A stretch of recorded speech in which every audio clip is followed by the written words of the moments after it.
Hello and welcome to episode 5 of the Wolves Report, where tonight we're joined by Birmingham Live's Wolves correspondent Alex Dickin and also football heads and massive Wolves fans Chris Tyler, Mark Knock and myself. Good evening, gentlemen. Thank you for joining us.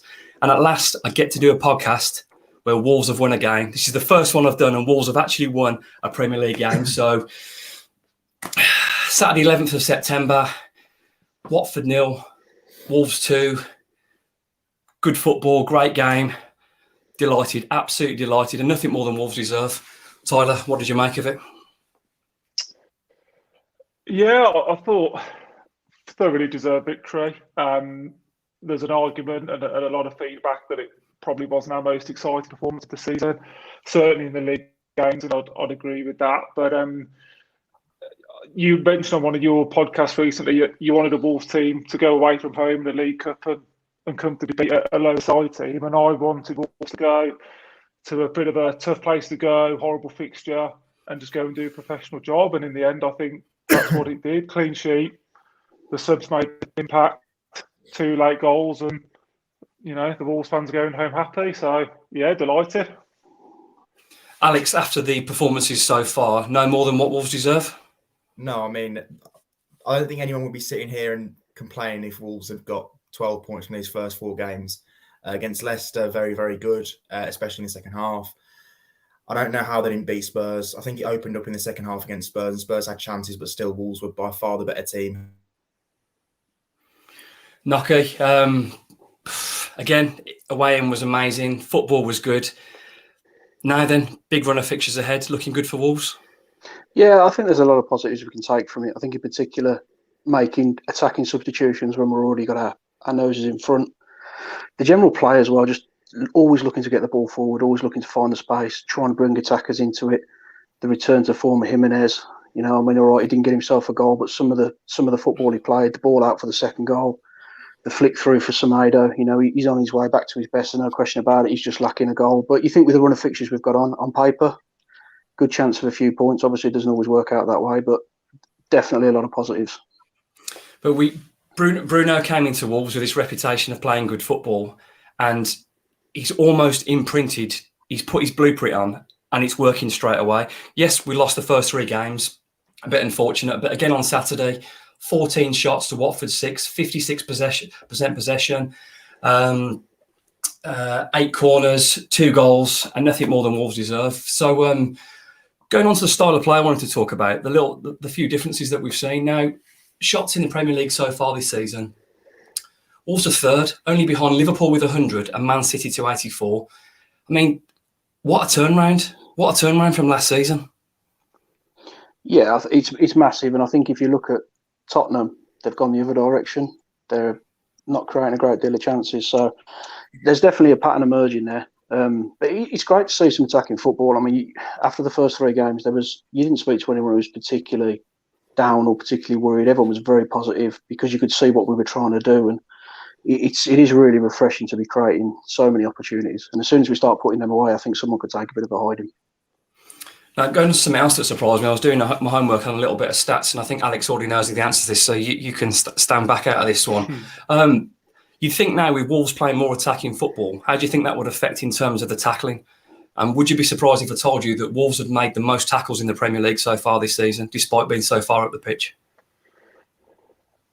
I don't think it does. And it's like Martino's reborn, pushing, pressing, he's almost playing, as a number 8. Neves a lot higher up the pitch.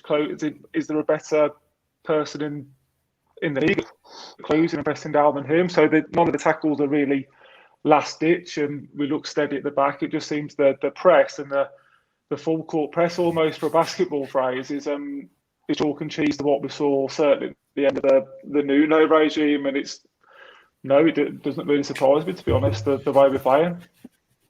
Yeah, as you said, the whole team, it's such a measured press. I mean, it's not every time. It's not quite Leeds-esque diving in, is it, Alex? They're not diving in. It just seems when there's an opportunity, if a player's had half a bad touch, he's surrounded and the whole team goes. I mean, was you expecting it to look this good, Alex, so far? So far, so quickly? I think I said this to you earlier, in that I think the job Bruno's done is absolutely amazing, in that he's had maybe just over a month to work with the whole group because a lot of the players didn't arrive back to the end of July, the internationals. And to change this style so quickly, I mean, what they were playing like last season under Nuno was so reactive, so counter-attacking. Towards the end of the season, with all due respect to Nuno, I didn't think they had a game plan apart from give the ball to Adama and hope for the best. To now be this kind of cohesive unit, and you've got a solid defence, a platform to build from, two excellent midfield players in Moutinho and Neves, who I never thought we'd get to this stage where they could play together in this system. Wing backs in Semedo and Marcel, different players, but again, balanced. And the front three look fantastic. Again, all very different players. I just think Bruno, in a weird sort of way, I mean, this team's got flaws, don't get me wrong. Moutinho and Neves have got flaws, but I think he's kind of hiding the flaws by putting players in their right positions. I think Nuno focused a little bit too much on having players that can play multiple positions, whereas Bruno has very much got a team that is designed to get the best out of particularly his key players, his Adamas, his Neveses. And, so far it's been a breath of fresh air, and I'm really enjoying watching this team. And I think for once, I think the neutrals are also enjoying watching this team. Last season when Wolves were on TV, we spoke about Burnley before we came on air. Wolves were that team that everyone would turn off because it wasn't that fun. But this season it's an absolute load of fun. And I know they're going to score loads of goals and, like you said earlier, give teams good hiding every now and again as well. I mean, if they keep producing this, that hiding isn't too far away. I mean, I've been going with Nocky and Tyler since we were like old kids, young adults. I mean, have we ever seen football like this in the top flight from Wolves? It's so good, and I've got to be honest, I think this is at the very beginning as well. If Bruno can do this with Nuno's old set of players, who are probably now better players than we thought they were, particularly Moutinho. And I think I spoke to all you guys definitely in WhatsApp group chats and stuff about, Moutinho's finished, you as well, Alex. And I almost got to go, you know what? I was wrong. I was completely wrong. So maybe the negative football, maybe because Wolves almost had 2 seasons on the bounce, aren't they? Almost 2 weeks off. Was it 2 or 3 weeks off? Maybe they were just out of gas. So he's brought life into these new players. What's it going to be like in a month or two's time? Well, perfect set of fixtures to go and do it. So the one thing I would like to improve on, though, is these chances missed. Now, I'm not going to criticise him, but Nelson Semedo, Raul, I think the time is to worry when you don't create chances. But in terms of the big chances missed, Liverpool 9 first, joint first with Wolves. Wolves and Liverpool have missed 9 big chances this season. When that clicks, what's going to happen, Nucky? Yeah, I think Semedo, he's really unfortunate. I mean, if he puts either of them chances away, you're talking about an absolutely outstanding performance, because I thought he's, game by game, he's getting better and better. We do miss a lot of chances. Adama's had his one-on-ones. I think if he could finish off the way he builds up play, he wouldn't be at Wolves, would he, for being realistic, because he's a sensational footballer. But it is going to click. I do think it's going to click. And I think the biggest difference we've got this time round is we've got real options on the bench. The squad size is pretty much the same as it has been. The difference, which is massive, is that you're not filling it now full of under-23s. You're filling it full of quality players who you can bring on and you can change a game in a heartbeat. And I think when you compare the substitutions that we made to the substitutions Watford made, it was chalk and cheese. We absolutely changed the whole game, flipped the whole thing around just by making those positive changes. And that's something that we've been badly lacking through pretty much the whole Nuno era. Even the Championship, we didn't have those options coming in for the bench. Well, Alex mentioned this earlier on when we spoke in terms of, I think it was 2 or 3 years ago, but Wolves play Watford at Molineux, and Watford did a proper job on Wolves. It was 2-0, and we all thought, well, Alex said this earlier on, that's where we need to be. And now, after that cup game at Forest, I know, granted, it was pretty much a reserve Forest team and we made multiple changes, but a Championship side was dealt with. We've been waiting a long time to play that first round or second round of the cup and deal with it. Now we've played the newly promoted side and dealt with them properly. It's just such a breath of fresh air. And people look and think we've lost the first 3 games and won the next one, but I think I've been excited from day one. First half at Leicester was okay, but since then, Wolves have really blossomed. And Neto to come back as well. Yeah, it's really exciting. But let's talk about a few of the performances on the day.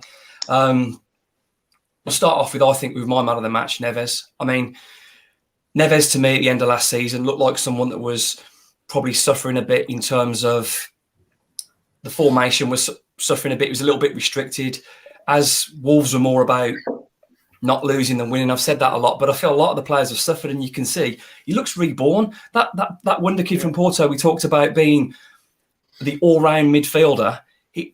Saturday he was brilliant. He dominated the game, and it's as good as I've seen him in a long time. Yeah, I've had a chat with a few lads on here about who's the better player. Is it Neves? Is it Traore? And they're both so important to Wolves. But I think you're spot on with his improvement. He's dominating games at the moment, and he looks like he's really enjoying his football as well. He looks like he's really happy to be at the club. And you saw the reaction after the goal against Watford. He's really enjoying his game. And I think if you can keep a player like that happy and keep feeding him, keep putting him into those attacking positions, he's only going to improve. Tyler?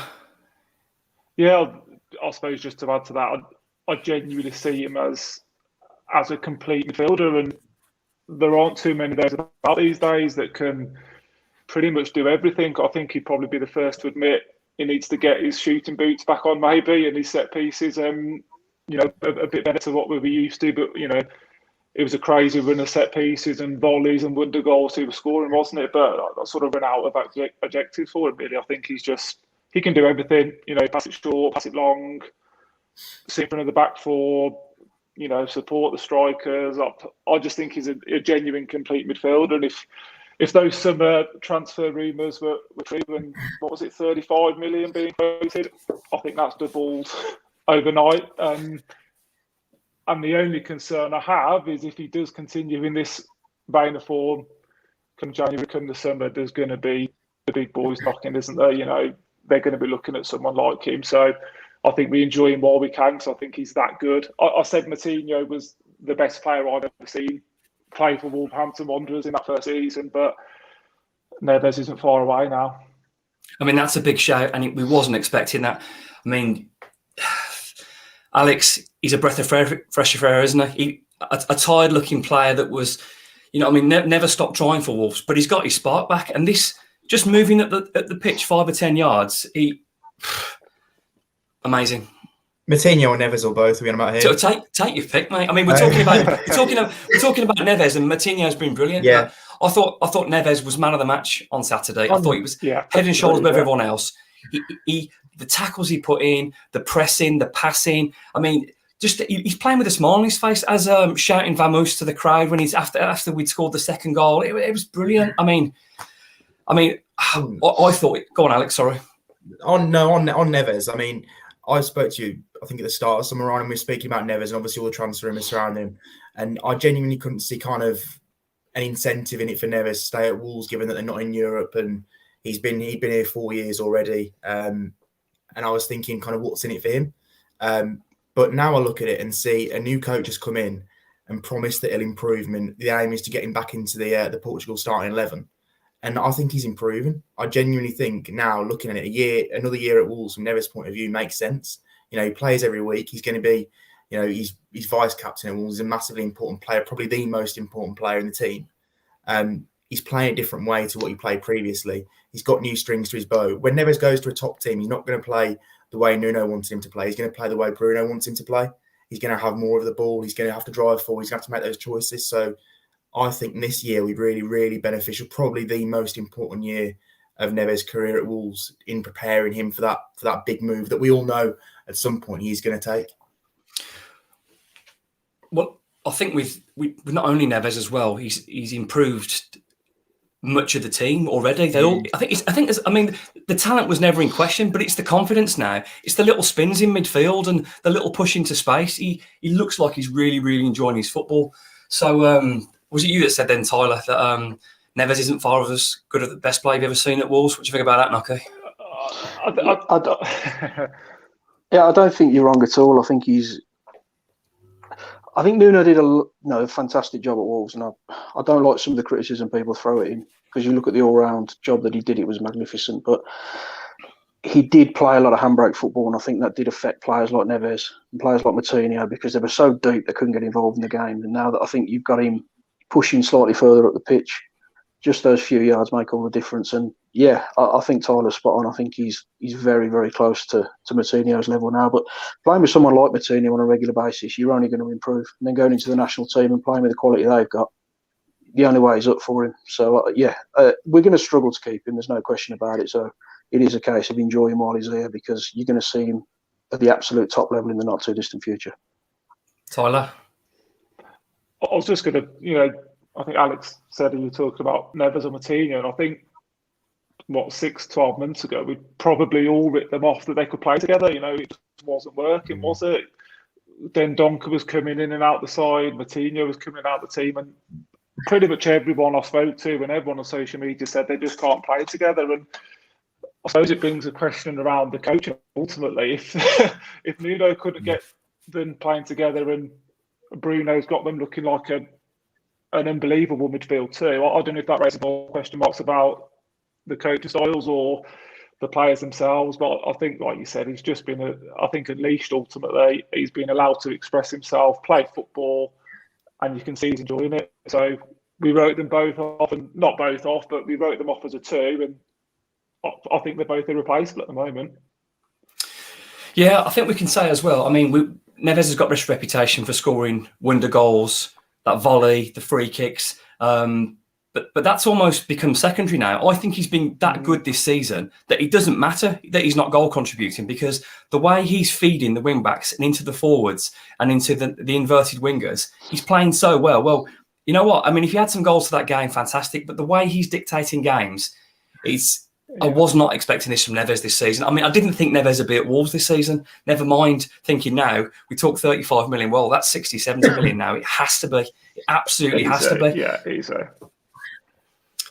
Right then, let's move on to someone that still seems to split the fans in the form of Adama Traore. Now, I've always been a big Adama fan.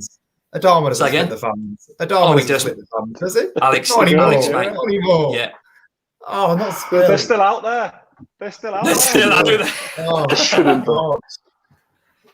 Honestly, I've liked Adama for a long time. I mean, you get a lot of pleasure out of watching him play football because the way he goes past people like they're not there.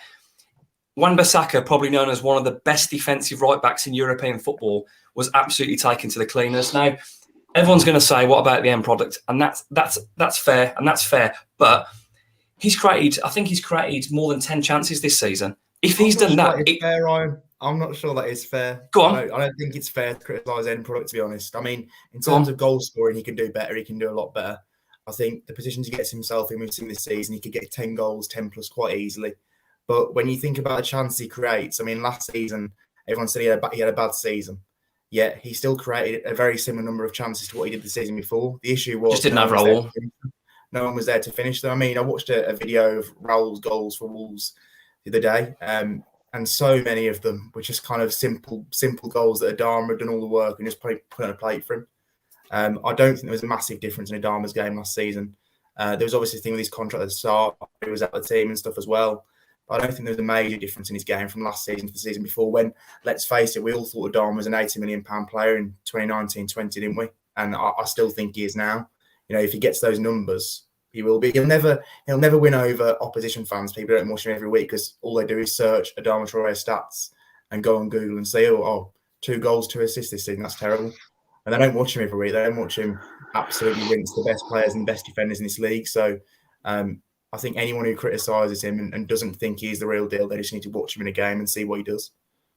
Yeah, before you give me a fair slap then, Alex, I was about to say it's not his fault that others don't finish his chances. You literally have me right. And that's fair, but he's creating the chances and it's not his fault if people don't finish them. But I have to say, the start of this season, maybe not so much at Watford. I don't think he got enough of the ball at Watford, but this is as good as we've seen him. The way he's running through past round at defenders. Adama Traore playing in attacking teams don't know what to do. It isn't the Adama show anymore because Trincao on the other side, we'll come on to him shortly.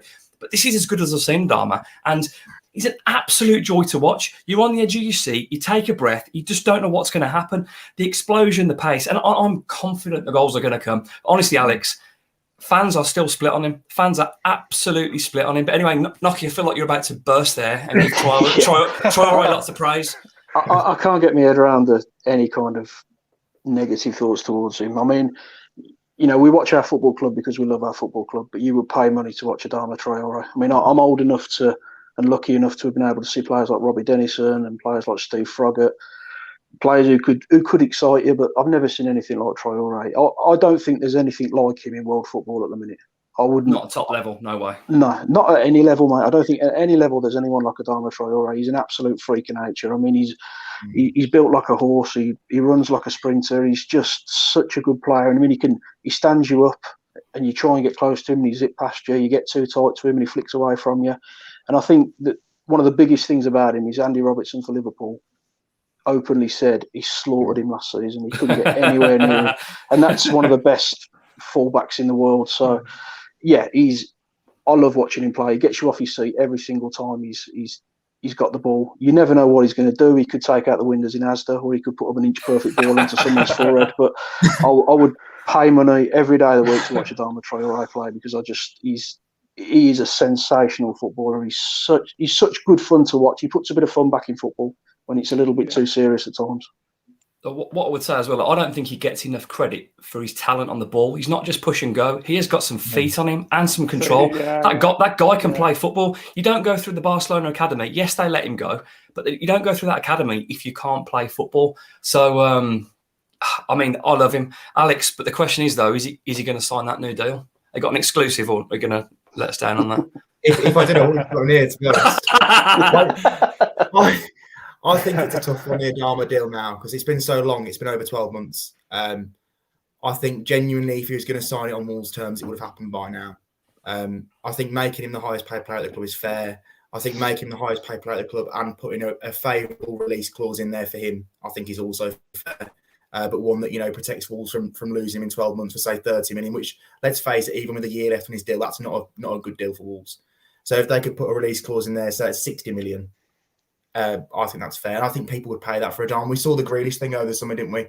£100 million. I think Adama's better than Grealish, to be honest. That's my personal opinion. Probably not in terms of numbers. Grealish got great numbers last season, but I think Adama can have that sort of season. I think he's got it in him. And I'd much rather watch Adama, in my own opinion. But I think a favourable release clause, 60 million or so, and I think fair game. Yeah, I think that's fair. And I think it gives everyone what they want. I mean, I think there was rumour around paying him, I don't know if it was 105 or 120 million. I would happily, if it meant him extending, because, I mean, in terms of business value, if you pay Adama 120 or 30 grand a week and you have that buyout of, say, 60, 65, he gets a lot of extra money. He puts himself in the shop window. This is what you got to pay to get this talent. And we get to protect the club and our asset for a little bit longer. I don't see anyone paying that in January. I mean, teams get desperate, but I don't see it. I mean, I would absolutely love it if he stayed, but I think we all know that Wolves were looking to sell one or both of them in the summer. It didn't happen. Wolves didn't get what they want. The Harry Kane sort of spiral didn't happen, and a lot of big transfers didn't happen because of that. And now we're seeing the benefit, because Neves looks as good as ever been, and so does Traore, because they're both playing in an attacking team with freedom, and it's so good to watch. I mean, I don't know how far Wolves can go this season, but with those two in your team, you can open up the best of them, and our performances so far. I mean, for me, I'd love to take this League Cup seriously, but I'm digressing a little bit there because I'm getting excited thinking about Adama staying. But yeah, he's unique. He's tremendous to watch. And one thing I would say as well is, although he might not always find that end product, when he doesn't, he's still taking the whole team up the pitch 30, 40 yards. And even if you're getting a team pinned in, the teams are not going to want to play a high line against Wolves. This is why Nuno wants him, because Nuno literally wants to play defensive football. Perfect. And get take him up the field on his own. Like, that's exactly why he wants him again. And I don't think that's a good move for Adama. So I think you wait and go to a team that's dominating the ball and where you're actually going to get the numbers that your play deserves. I think the way Bruno is playing is designed to boost Adama's price tag, because he's the main man. He's going to score goals. He's going to create assists. He's going to create chances. His numbers are going to be. I'm gonna say this now. I think his numbers will be a lot better than last season. I genuinely think. I mean, what did he get in 2019? 20 plus goals and assists, wasn't it? I know most of them are assists. Yeah, combined. But saying that for a Premier League footballer, that's massive numbers. But we all know last season. Yeah. So I genuinely could see him in the whole season getting 15 to 20 goal contributions, and that someone pays 60 million, then, don't they? For that player, someone pays 60 million. Nuno's absolutely the wrong manager for Adama, though. I mean, he wasn't a guaranteed selection when he was at Wolves. So to get there, I don't think it'd suit his game at all. I think it'd be a backward step for him. Not because we're a bigger club than Spurs, because obviously we're not, but I think in terms of what the kind of football he needs to play, he needs to be in an expressive attacking team. So if he does leave us, there's no way Spurs are the right club for him. I think he should be looking at a much more expansive. I mean, you can link him up with Ronaldo at United. That'd be quite interesting. But I think there'll definitely be some suitors for him. But I do think he'll sign a new contract. But I think Alex is absolutely right. It'll be on his terms. So there'll be a release clause in it. There'll be a nice big pay rise for him for the rest of the season. And then, if he does that amount of time with us and then goes, I don't think anyone will be grudging that. No, I don't think we could begrudge him that. I mean, we've got to protect our asset, because if he goes for 65, let's say next summer, if that does happen, then that's a decent chunk of money for Wolves, and Wolves have made a little profit. So in terms of their flexibility to spend next summer, that's massive, depending on what they want to do and how they can do it. So yeah, I'm pleased we're unanimous in the love for Adama, because I've seen he still gets stick. I don't get it. Everyone's entitled to opinion, but for me, I've never been as excited watching a footballer at Wolves. It's just, I mean, Wolves haven't played badly this year. Say again, Alex? In general, I mean, as a player, when a player gets the ball inside his own half and can beat 5 players and get to the other end of the field, I don't think anyone excites me much more than Adama's. You've got Messi, who's obviously, and Ronaldo are unrivaled in terms of how good they are. But in terms of someone who gets you off your seat every time he gets the ball, something's going to happen. Because he never takes simple options. He doesn't just pass it to the guy next to him. He always wants to beat 5 people. And when he's beaten them, he wants to go back and beat them again. So he's just pure entertainment. And that's why I think everyone should just enjoy him while he's here. Yeah. And I think that point you make, Alex, is probably what can let him down, that little 10%. There are times where he can ping off player 1-2. He'll take the difficult option to beat 2 players to get to the byline rather than a little 1-2. And the Tottenham game, I was sat in the Billy Wright where we were attacking first half, and I don't remember seeing a performance like it in 45 minutes. The right back and the right centre back just couldn't leave with him. They literally didn't have a clue. And it's like I said, 25, 30 years of watching Wolves. I've not seen a 45 minutes from one player like that. They just couldn't live with him. And like you said, the shot he had nearly did at the car park, and that's the only thing he needs to work on. But if he had everything, he wouldn't be playing for Wolves, would he? Like we've all agreed. So yeah, top player for me. Never in doubt. And any criticism, same as you, Ryan, I just do not, for the life of me, understand it. Yeah, I mean, it's great. And Alex is bang on. He's there for now. Let's enjoy him. I think if he hasn't signed the new contract by January, he's probably going to get sold in the summer. I think that's inevitable then. I'm with Nocky, though. I do think he'll extend. I think you can see he's enjoying his football. He'll know he's starting every game. You'll get to embrace himself. And he's playing a team that isn't going to defend.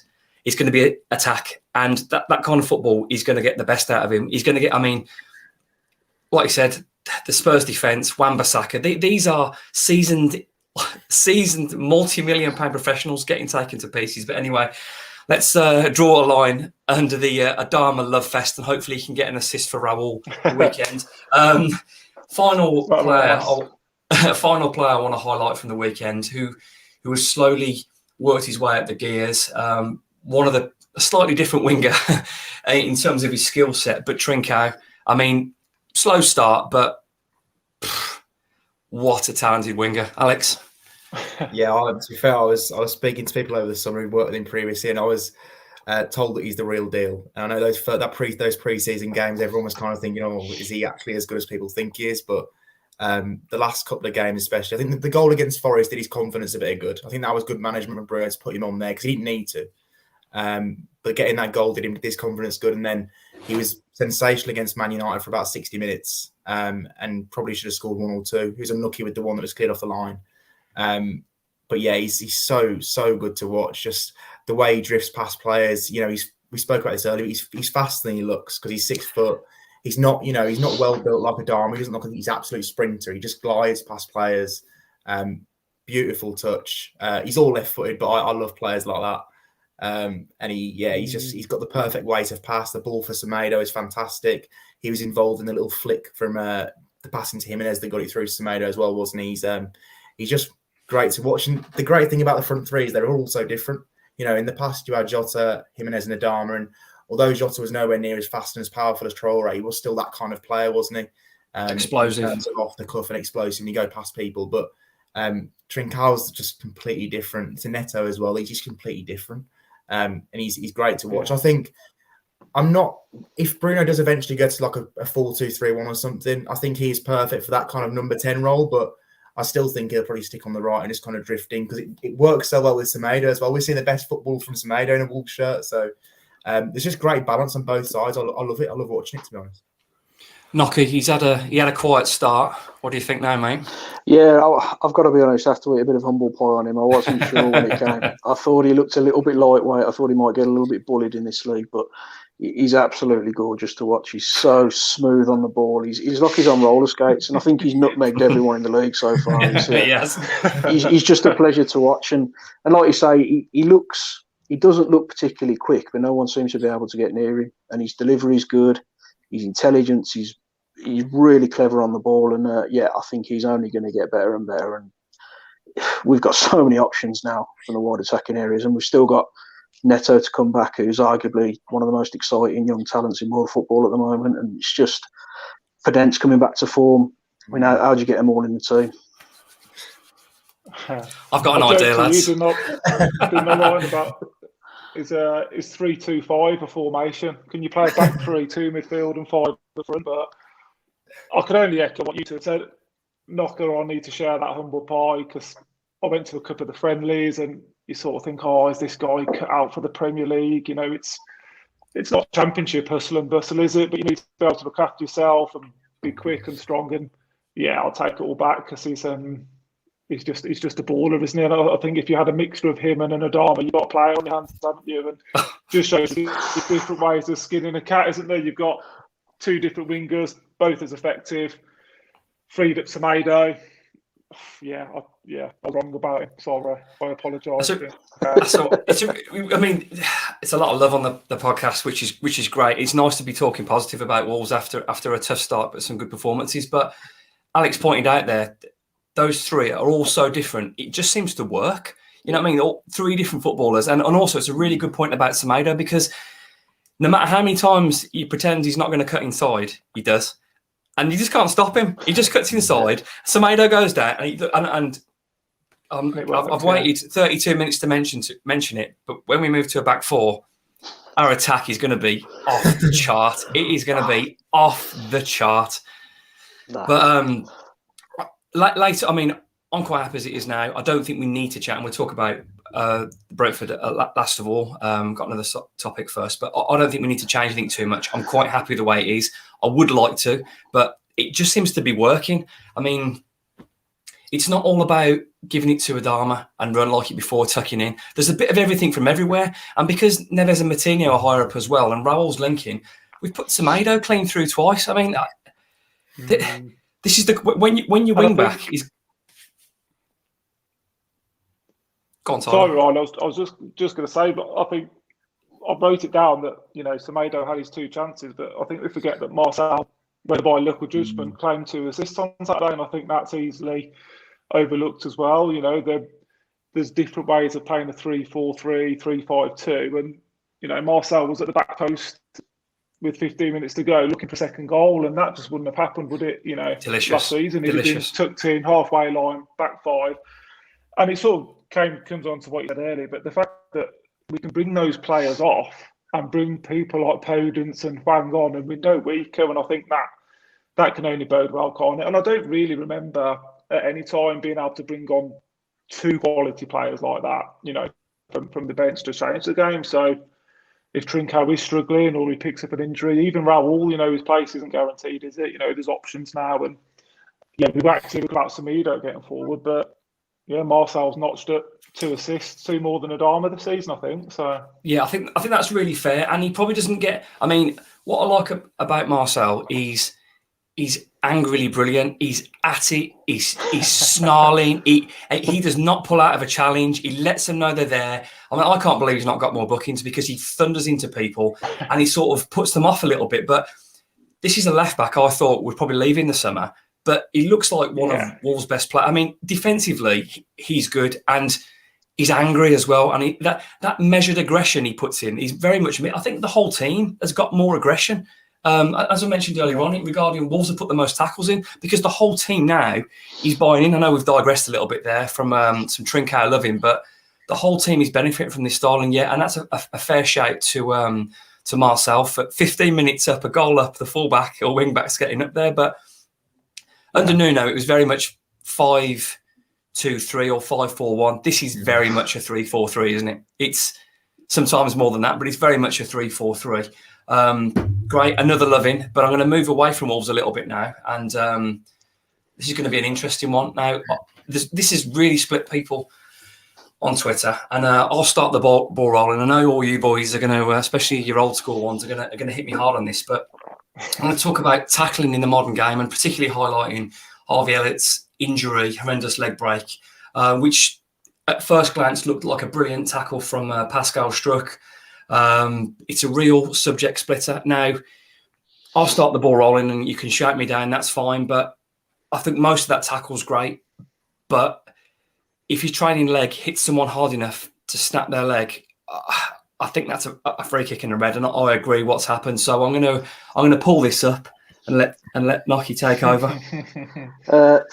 I do disagree. I don't think it's a yellow card. I don't think it's a red card. I don't even think it's a foul, if I'm being totally honest. I think you couldn't intentionally do that to a player. The angles are all wrong. He slides in with his right foot, cleanly takes the ball. You can see that he's spinning because he wants to take his team back up the pitch, and the trailing legs took him out. It is a complete accident. Yes, the lad's been hurt, and obviously wish him a speedy recovery, but the fact is it was unavoidable, and just without the broken leg, he doesn't get sent off, no question about it. And if you look at last season with Raul, David Luiz comes in and what I would say is a much more dangerous movement than we saw in the Leeds game, and he doesn't get sent off. So for me, I mean that.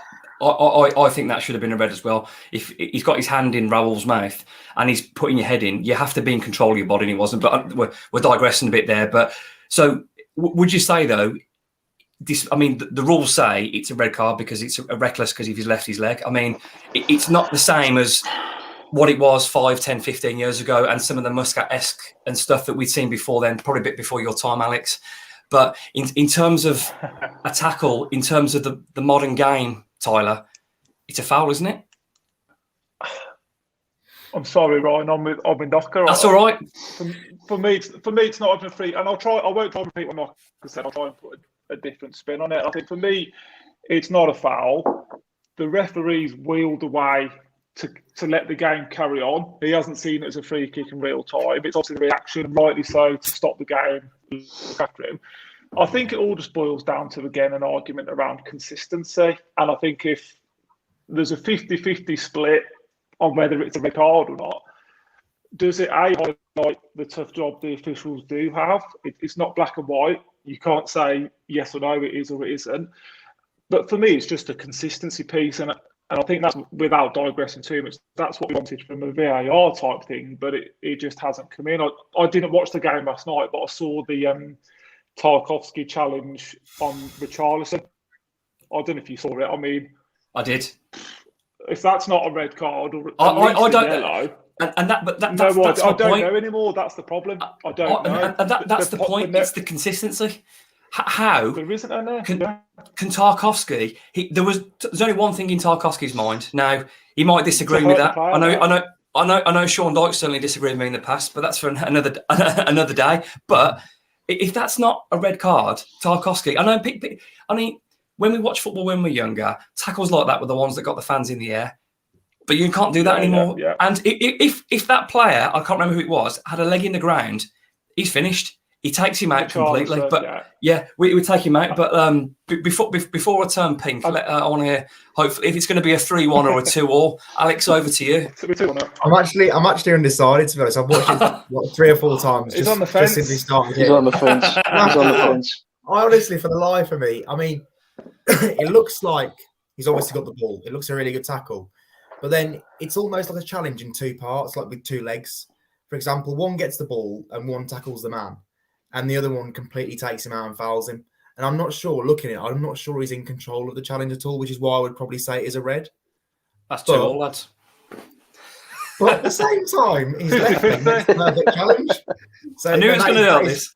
That is one of the hardest like to call. I think it's obviously going to split people, but I don't think you can argue with the red card for that. I don't know whether he'd been sent off if the leg hadn't been broken, because I think there has to be. Sorry, I didn't mean to interrupt you. There has to be a level. It's subjective, isn't it? And I think there needs to be intent for me. There's got to be a level of intent. When Muscat done you, he done you. There was no ifs or buts about it. He was trying to do you. I mean, we all remember the Bellamy tackle. He weren't messing around. He was trying to take him out of the game. Roy Keane on Haaland, that's intent. He's trying to do him. Yeah.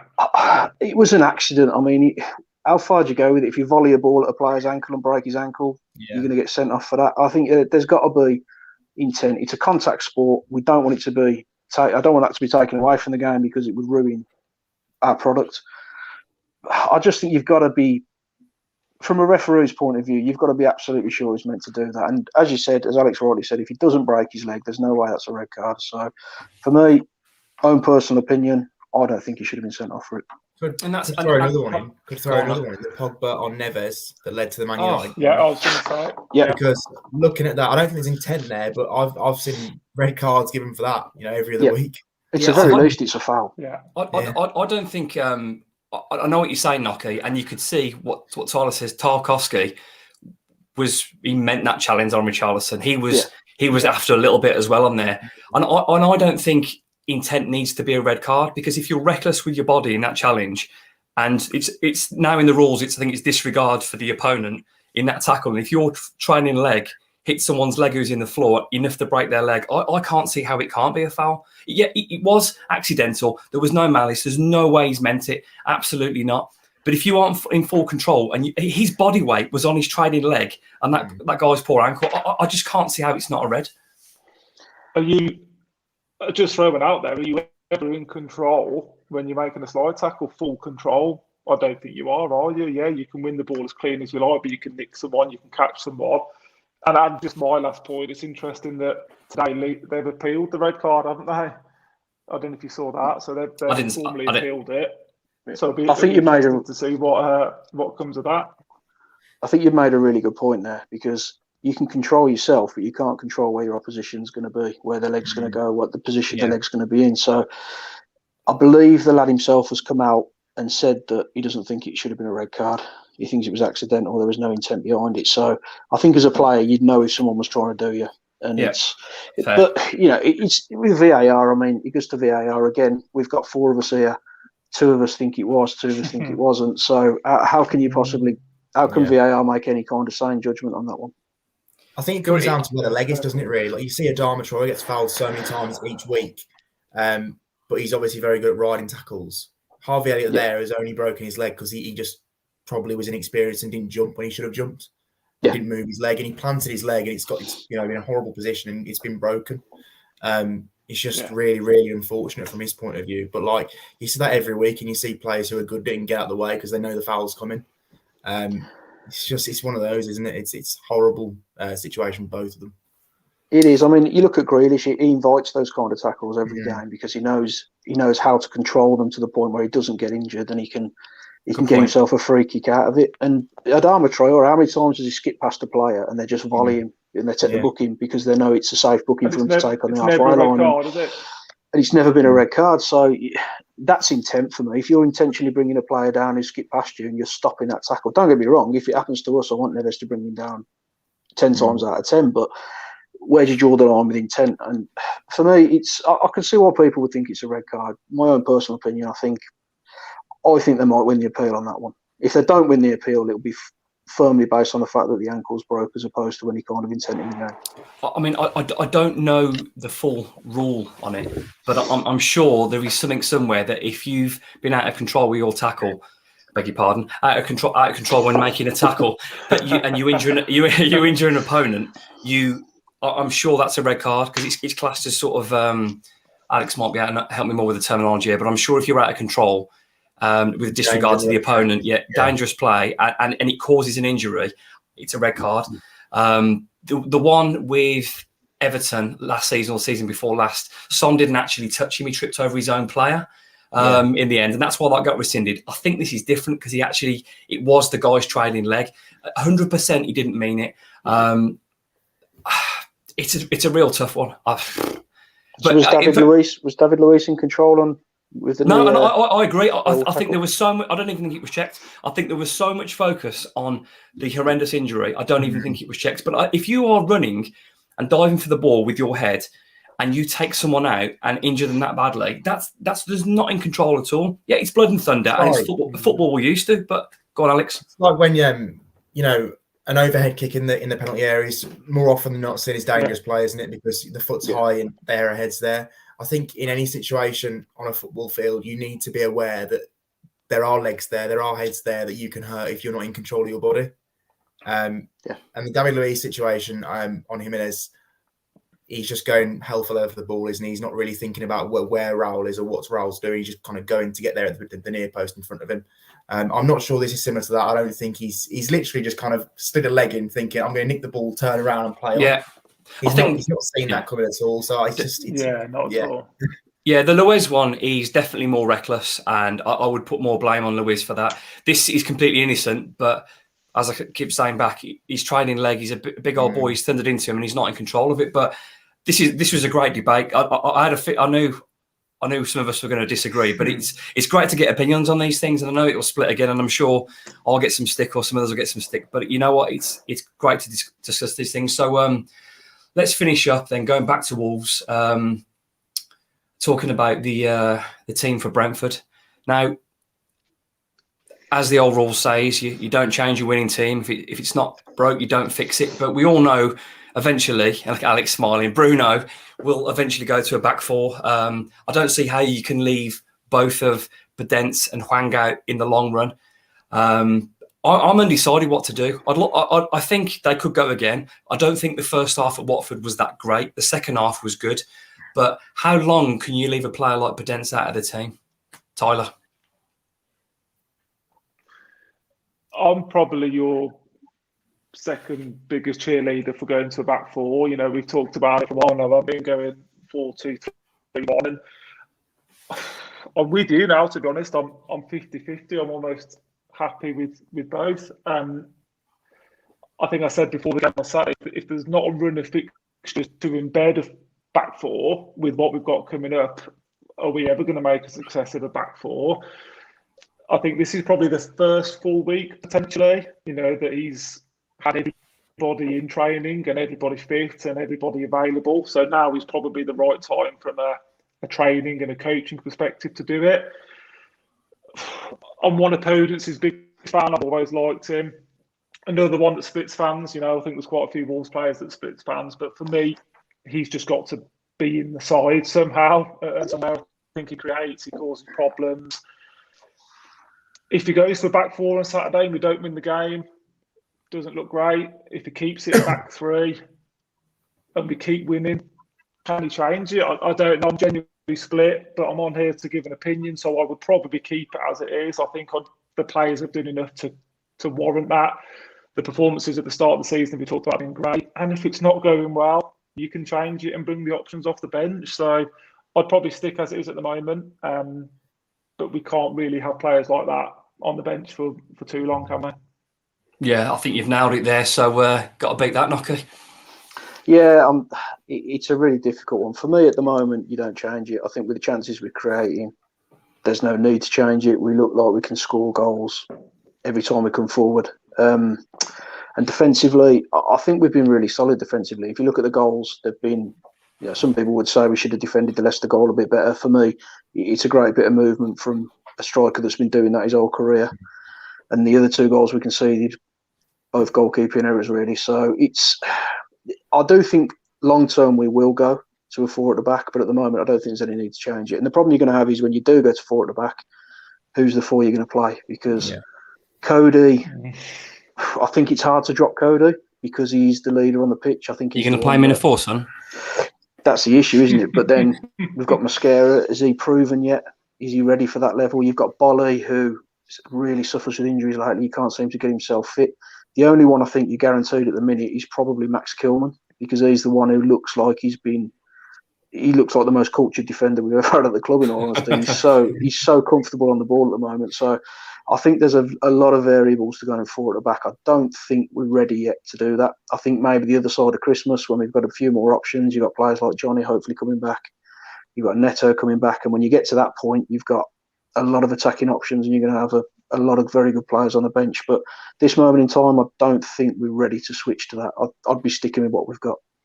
Before I go on to Alex, I think he'll stick with it, and I think he'll go with a back four in the cup game.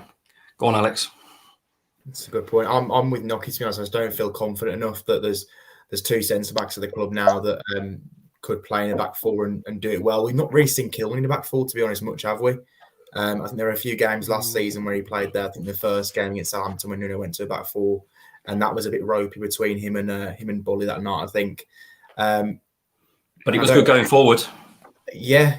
I don't know who plays next to him. That's the thing. It wouldn't be Cody for me. I don't think I'd put him and Kilman together. It wouldn't be Saiss. An informed Bolly, ideally, but Bolly hasn't really played well for 12 months now. He hasn't been fit really for 12 months consistently. So I don't think if he got a centre back in the last transfer window, I think yes, a good one. But I don't think the way the players he's got now, I can't see imminently. If they get a couple of bad results and don't play well, I could see him trying it because that's what he wants to do long term. But at the moment, I think he'll stick with what it is and have 2 or 3 very good attacking options coming off the bench each week. Yeah, he's going to be tempted because he's an attacking manager. I think he was almost been forced to play 3-4-3. Well, we say a setup the players are kind of used to, but it's almost a foreign setup because it's so attacking and they're doing things differently. Hwang comes on, scores, makes a difference. Podence comes on, drops the defender on his bottom, puts a delightful FIFA chip into the far post. I mean, those options on the bench are fantastic. Now, you've all said what you think. Now, what would you like to do? If you're picking the team next week, Tyler, then if you can do it from next week, Tyler. What are you doing? Just the formation.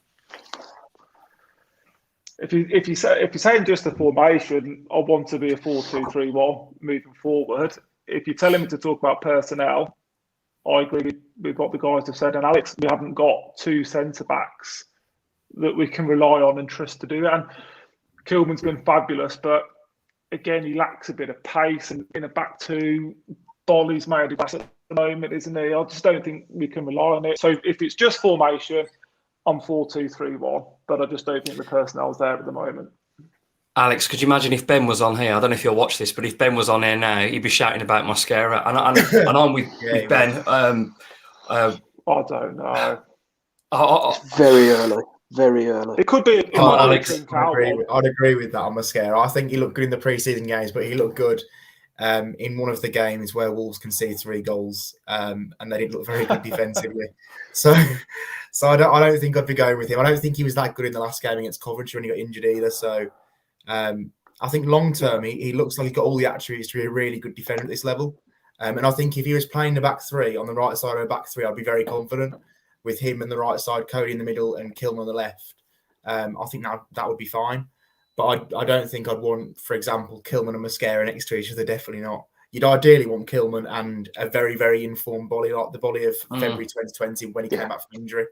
But you're not going to get that at the moment. You can't trust it. So personally, I'd like to see Wolves be able to play 4-4-2 or 4-2-3-1 with Podence as kind of a second striker behind Jimenez long term. And I think that's the way Bruno will want to play. But it's whether he can get the centre back, the defensive pairing that he feels comfortable with. And I don't think at the moment he's got it. What do you think, Nocky? Yeah, I think you're absolutely spot on. I wouldn't argue with any of that. I think Mascara, he's developing nicely, but he is a loose cannon. I think he's likely to get himself sent off. And I think that if he was in a 3, it would be very, very good for his development. I think it would help him to come on, especially with Cody next to him, because he never shuts up, does he? He's always going to be organised. He's always going to be telling you where to go. What would you do? You don't have any idea what he's telling him, but he'll be shouting him something. Yeah, you wouldn't understand. So would you have Mascara on the right, Cody in the middle, Kilman on the left? Would that be the next step? For me, yeah, I think Saiss drops out, and it's nothing against Saiss, but I think if you're looking at the defensive options we've got, he's probably the weakest if everybody's fit. Yeah. But he is your ultimate utility man. You can bring him on when you need him. He'll never let you down. He's he's a good player, but I think if you're looking in 5 years from now, out of all of them defenders, Saiss is the one who's probably not at the club, I would say. So for me, he drops out. Mascara comes in, develops his game, and then eventually he drops into a 2 would be my long-term vision for him. Tyler? Are we saying that Mosquera's above Bolly in the pecking order? Is that what I'm hearing? I think with you know Bolly what, can't keep Not fit, right. though, can he? Come on. But he can't keep fit, can he? Yeah, That's the but issue. He can't keep himself fit. Jeez. honestly, when was? Tell me the last time that Willy Bolly played well. I can't recall. Willy Bolly of 18 months ago, the Willy Bolly that came. We lost 3-2. Willy, You can't say he Bolly, played well then, son. I mean, West Brom you've didn't done score it. 3 goals all season, did they? Joking. I'm winding him up, but when Wolves went to Man United and they'd lost a few games, Willy Bolly came back in the team. They drew 0-0. Pedent had a chance to win it late on. That Willy Bolly in this side next to Coleman, I'm all over that. He had a run of 4 or 5 games then. I think Wolves kept 4 or 5 clean sheets, Alex, around then. They had a good run of form. But since then, 3 in a row. But after that, I don't remember seeing it. But Tyler? But just to say, on that, we've talked about how Neves has improved, how Adama's improved, how Marcel's improved, how Martinez's improved. Yeah. What's to say you won't get the best out of Willy Bolly again? You know, giving someone like him a new lease of life. This manager obviously looks to come in and improve players, doesn't he? And I've got no hesitation if he can stay fit. He's still our best centre back at the club. Max has done a lot and he's probably close, but I think he's fully fit. A bit like that's the key, though, isn't it? Fully fit. Don't play him until he's fit. Just leave him until he's fully ready. Even if it's a couple of under-23 games, just to get back in. The Tottenham Cup game will be perfect for him. But when he's fit and on it, he's the best we've got from me by mile. Could quite easily play Mosquera and Bolly in a back 4 against Spurs in that cup game. See how that goes. So, I'd like to see that. Nice. Yeah, bit of pace. Yeah. Before we sign off then, boys, I want you to be brave and tell me your predictions for the weekend. We'll start off with you, Nocky. Tell me how it's going to go. I think we'll win the game. I think it'll be tighter than some people think it might be because they're not a bad side, Brentford. They've got some good players. But they have lost at home to Brighton and we've got our first win, so you would fancy us in that. I think we'll win it 2-1. Tyler? I never like, as you know, picking Wolves scores, and I'm probably. Well, you've got to now, mate. Week in, week out. I just think someone's in for a bit of slapping, and I've just got a sneaky that it could be Brentford, and I've probably never predicted this in 30 years, but I could see a 3-4-0 win to Wolves. That's single-handedly the most confident I've ever heard you. I've never heard you that confident. Right then, yeah, Alex, can you beat that? Go for it. Alex, I've done this once today, so I'll go 2-0 again. Raul and Trincao, I reckon, will get a goal in the Prem as well. So, yeah. I'm confident as well. I think it'll be 3-0 Wolves. I think Raul will open his account, and I think Adama will get assists. So we're almost an hour in. I want to thank Nocky, Tyler, and Alex Dickin for joining me, Ryan Lester, on the Wolves Report we've done tonight live. You can follow us on YouTube, Facebook, and Twitter. Hopefully, you can join us again next week. Hopefully, after a Brentford loss at Molineux. Have a good evening. Thanks for watching.